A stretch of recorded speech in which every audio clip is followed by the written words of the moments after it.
இந்த வீடியோவில் நம்ம பார்க்க போகிறது கிரிமினாலஜி இன் ஃபிலாலஜியில் one of the important topic schools of criminology. Schools of கிரிமினாலஜியில் 4 ஸ்கூல்ஸ் இருக்குது. Number 1 pre classical school, and then classical school, and then neo classical school, and then positivist school.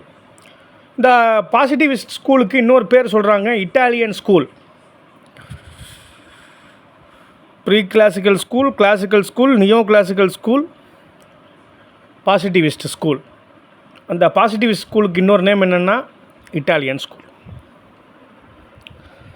Father of criminology யார் அப்படின்னா நம்மளுக்கு தெரியணும், பெக்காரியோ.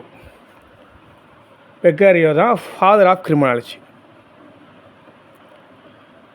இவர் தான் குற்றவாளிகளை அறிவியல் பூர்வமாக ஆராய்ச்சி செய்தவர். ஒரு குற்றவாளி இருக்கான்னு சொன்னால் அவனை அறிவியல் பூர்வமாக ஆராய்ச்சி செய்தவர் யாருன்னு கேட்டால் பெக்காரியோ, ஃபாதர் ஆஃப் கிரிமினாலஜி.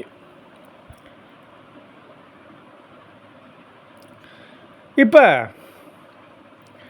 இந்த ப்ரீ கிளாசிக்கல் ஸ்கூல் அப்படின்னு நம்ம பார்த்தோம்னா முதல்ல தாமஸ் அக்வினஸ் அப்படின்னு ஒருத்தர் இருக்கார். தாமஸ் அக்வினஸ் இவர் தான் இந்த ஸ்கூலை கொண்டு வந்தது. இந்த ஸ்கூலை பற்றி, இந்த ஸ்கூலில் உள்ள சிந்தனைகளை கொடுத்தது யாருன்னு சொன்னால் இந்த தாமஸ் அக்வினஸ்.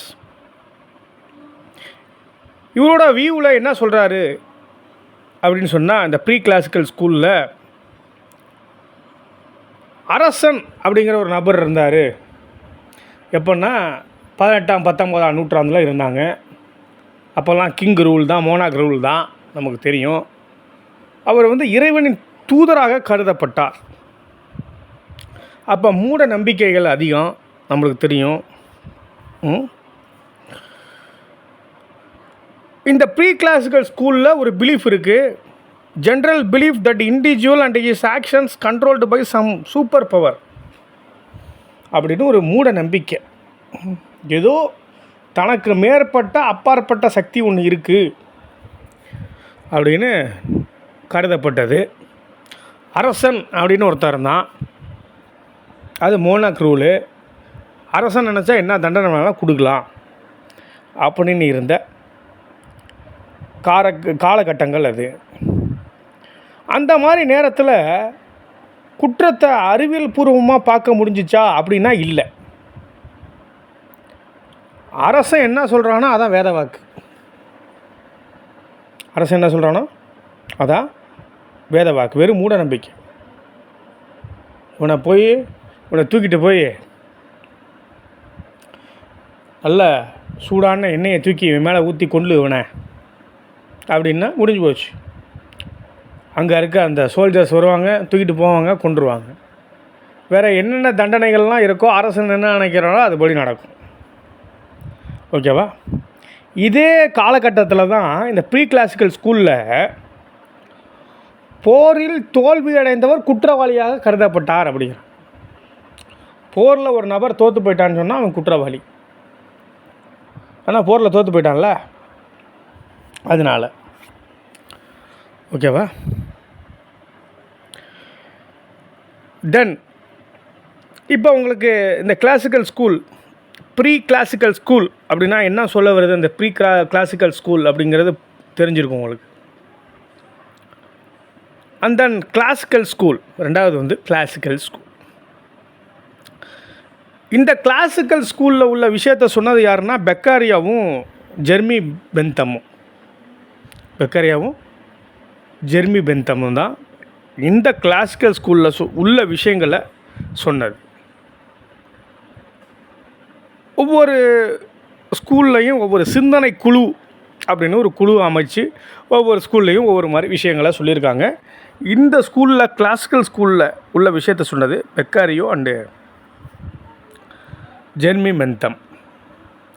இது மிட் ஆஃப் 18th செஞ்சுரியில், அந்த இடைப்பட்ட காலகட்டத்தில் 18ஆம் நூற்றாண்டின் இடைப்பட்ட காலகட்டத்தில் வந்தது இந்த கிளாசிக்கல் ஸ்கூல். இந்த கிளாசிக்கல் ஸ்கூல் எதுக்கு எகென்ஸ்டாக இருக்குன்னா, க்ரூயல் அண்ட் ஃபிசிக்கல் பனிஷ்மெண்ட்டுக்கு எகென்ஸ்டாக இருக்குது இந்த classical school. It against cruel and physical punishment. It against deterrent theory. Deterrent theory நம்மளுக்கு தெரியும். நான் தியரிஸ் ஆஃப் பனிஷ்மெண்ட் நான் வந்து பேசியிருக்கேன். தியரிஸ் ஆஃப் பனிஷ்மெண்ட்டு தனியாக வீடியோவே இருக்குது நம்ம ப்ளேலிஸ்ட்டில். அதில் டிட்டரன்ட் தியரினாவே சிவியர் பனிஷ்மெண்ட் கொடுக்குறாங்க. ஒரு குற்றம் திருப்பி நிகழக்கூடாது அப்படிங்கிறதுக்காக சிவியர் பனிஷ்மெண்ட்டை கொடுக்குறாங்க. அதுதான் டிட்டரன்ட் தியரி பேசுது. அந்த மாதிரி பனிஷ்மெண்ட்டை கொடுக்கக்கூடாது அப்படின்னு ஓரளவு கட்டுப்படுத்துனது எதுனா அது classical school. Punishment not be excessive. Punishment அதிகப்படியாக இருக்கக்கூடாது அப்படின்னு சொல்கிறது. ஒரே வகையான குற்றத்துக்கு ஒரே மாதிரியான தண்டனை கொடுங்க அப்படின்னு சொன்னாங்க. ஒரே மாதிரியான இல்லை, ஒரே வகையான குற்றத்துக்கு ஒரே மாதிரியான தண்டனை. இந்த கிளாசிக்கல் ஸ்கூல் என்ன சொல்லுதுன்னா, குற்றங்களுக்கான தண்டனையை சொன்னிச்சு. ஆனால் ஒருபடி மேலே போய் என்ன சொல்லுது அப்படின்னா, குற்றத்தை தடுப்பதற்கான வழிமுறைகளை சொல்லுது. ஒரு குற்றத்தை செஞ்சுட்டாங்கன்னா அதுக்கு இந்த தண்டனை கொடுத்துச்சு.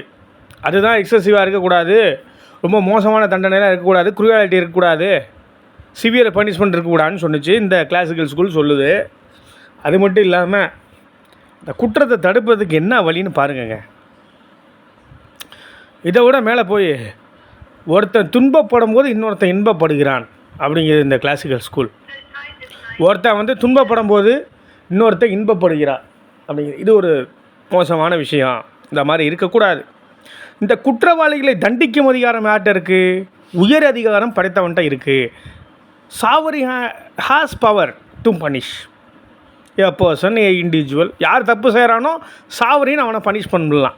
யார் சுப்ரீம் பவரில் இருக்கானோ அவன் பனிஷ் பண்ணலான்னு சொல்கிறது இந்த கிளாசிக்கல் ஸ்கூல்.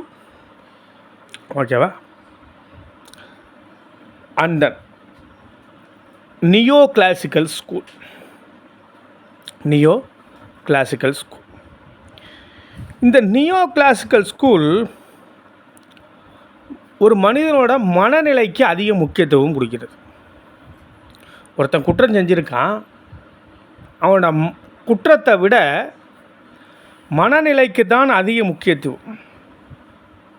மனநிலைக்குத்தான் அதிக முக்கியத்துவம். அவன் மைனர் பர்சனா, அன்சவுண்ட் மைண்ட் உள்ள பர்சனா,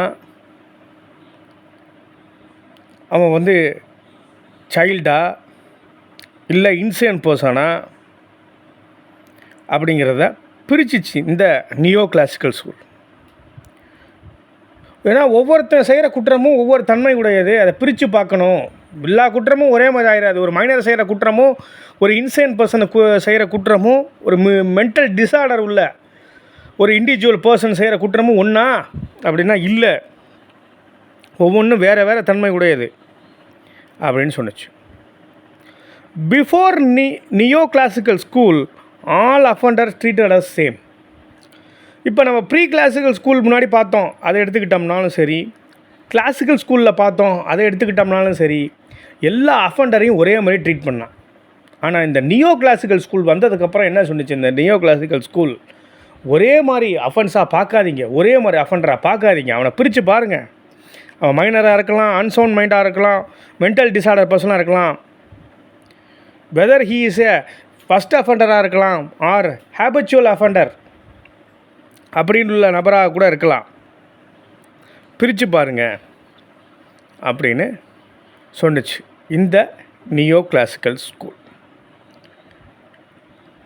அண்ட் தென் ஆனால் இந்த நியோ கிளாசிக்கல் ஸ்கூல் ஒன்று, இந்த first offender and habitual offender இவங்க ரெண்டு பேரையும் பிரித்து பார்க்கலது. இவங்க ரெண்டு பேருக்கு ஒரே மாதிரி தண்டனை தான் கொடுத்துச்சு. இவங்க ரெண்டு பேரையும் பிரித்து பார்த்தது வந்து அடுத்து வர்ற பாசிட்டிவிஸ்ட் ஸ்கூல் தான். பாசிட்டிவிஸ்ட் ஸ்கூலில் தான் இந்த ஃபஸ்ட் அஃபண்டருக்கும் ஹேபிச்சுவல் அஃபண்டருக்கும் ஒரே மாதிரி தண்டனையை கொடுக்கக்கூடாது. ஏன்னா அவன் முதல் தர குற்றவாளியா, ஏதோ ஒரு தடவை தெரியாமல் தப்பு பண்ணிட்டான், ஃபஸ்ட் அஃபண்டர் அவனை மன்னிச்சு விட்டுறணும் அப்படின்னு சொன்னது பாசிட்டிவிட்டி ஸ்கூல் தான்.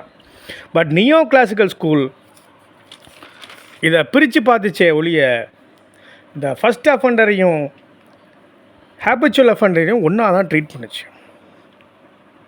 அண்ட் தென் பாசிட்டிவிஸ்ட் ஸ்கூல், அதுக்கு இன்னொரு நேம் இட்டாலியன் ஸ்கூல்.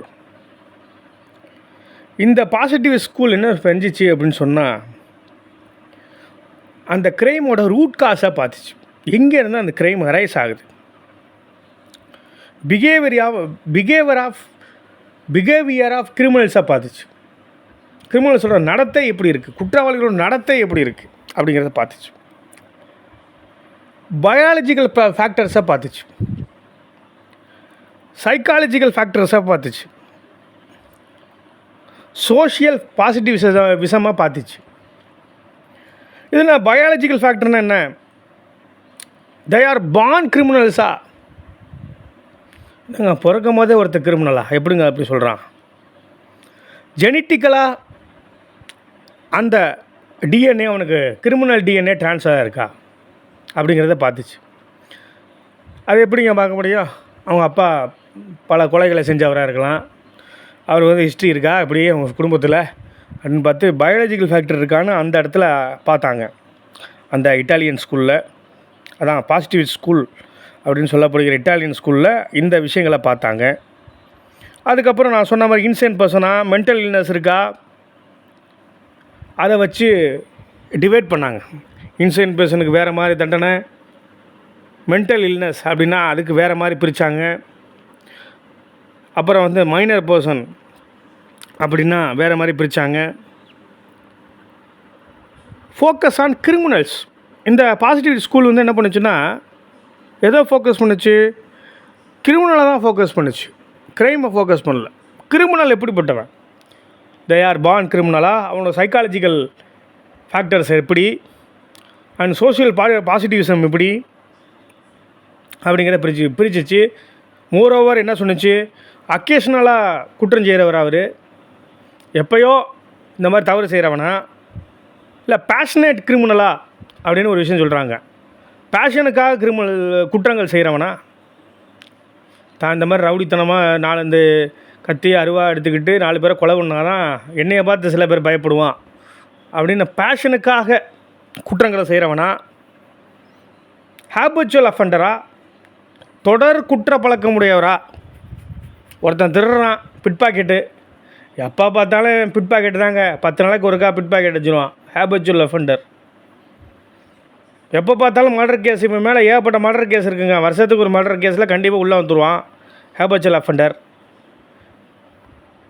நான் ஏற்கனவே சொன்ன மாதிரி யூ ரிமெம்பர் நியோ கிளாசிக்கல் ஸ்கூலில் என்ன சொன்னேன், ஃபஸ்ட் அஃபண்டருக்கும் ஹேபிச்சுவல் அஃபண்டருக்கும் அது டிஃப்ரென்ஷியேட் பண்ணலாம், 2 பேருக்கும் ஒரே குற்றவாளி அப்படின்னு சொல்லி தான் அங்கே ட்ரீட் பண்ணாங்க நியோ கிளாசிக்கல் ஸ்கூலில். பட் இங்கே பாசிட்டிவ் ஸ்கூலில் என்ன பண்ணுறாங்க, ஃபஸ்ட் அஃபண்டரா அவனை வேறு மாதிரி ட்ரீட் பண்ணு, ஹேபிச்சுவல் அஃபண்டரா அவனை வேறு மாதிரி ட்ரீட் பண்ணு. அவன் முதல் குற்றவாளி, அவன் முதல் தர குற்றவாளி, முதல் தடவை தான் தப்பு பண்ணுறான், இது வரைக்கும் தப்பே பண்ணதில்லை, சரி அவனை மன்னிச்சு விடு.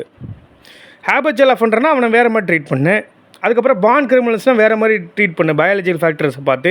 இன்சேன் பர்சன்னா வேறு மாதிரி ட்ரீட் பண்ணு, மென்டல் இல்னஸ் இருந்துச்சுன்னா வேறு மாதிரி ட்ரீட் பண்ணு அப்படின்னு சொல்லி இந்த ஸ்கூல் சொன்னிச்சு.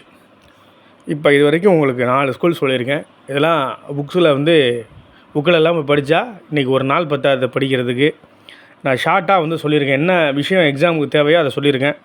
இதை வச்சு நீங்கள் எக்ஸாமுக்கு கண்டிப்பாக எழுதலாம். 7 மார்க்காக இருந்தாலும் சரி, 12 மார்க்காக இருந்தாலும் சரி. 12 மார்க் கொஞ்சம் டெவலப் பண்ணி எழுதணும், அதை நீங்கள் டெவலப் பண்ணி கண்டிப்பாக எழுதலாம். இந்த விஷயம் போதும்னு நினைக்கிறேன். ஏன்னா இதுக்கு மேலே நம்ம கிரிமினாலஜி புக்கிலெல்லாம் போய் பார்த்து இதுக்கு மேலே விஷயத்த சொன்னேன்னா உங்களுக்கும் குழப்பமாக இருக்கும். ரொம்ப ஈஸியாக தான் நான் சொல்லியிருக்கேன். உங்களுக்கு புரிகிற மாதிரி ஸ்டடிலாவை ஃபாலோ பண்ணுங்கள், சப்ஸ்கிரைப் பண்ணுங்கள்.